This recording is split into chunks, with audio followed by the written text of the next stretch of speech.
Hey everyone, welcome back to Think STEM channel. Today we will discuss the fundamental concept of Ohm's law in electronics. So what exactly is Ohm's law? Ohm's law states the voltage is equal to the resistance times the current.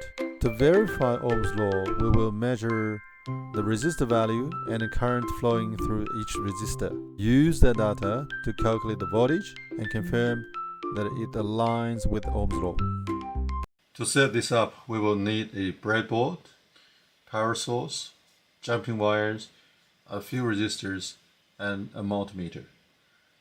The resistors we use is 220 ohm, 470 ohm, 1K, and 2.2K ohm. Now let's build the circuit. Make sure you connect the resistor in series with the multimeter.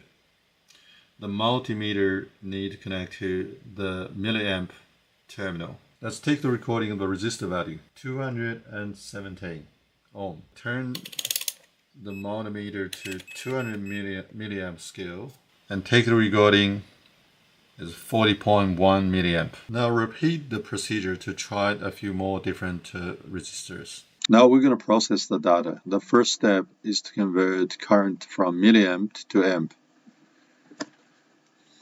In D4 cell, you put in equal sign, then choose C4 divided by 1000.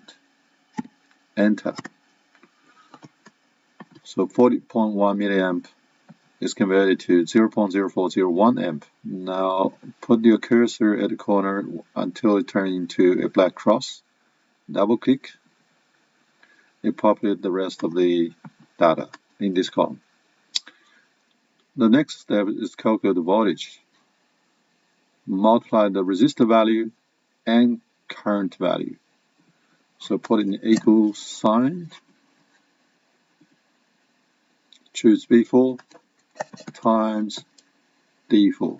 Enter. Then drag down the column. You populate the rest of the data. Now we can calculate the average of the voltage that we get. So that's 8.8 volt. Now let's measure the voltage across the resistor in the circuit.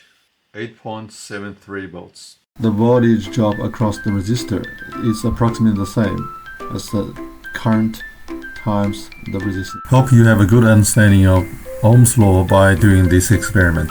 Always safety measures put in place. Never connect positive and negative terminals of the battery. Always check the power rating of your resistors. Ohm's law can help you to calculate how much current flowing through the resistor to avoid excessive heat to burn the resistor out. Thanks for joining me in today's exploration of Ohm's law. If you enjoyed this content and want to dive deeper learning STEM, be sure to hit the subscribe button.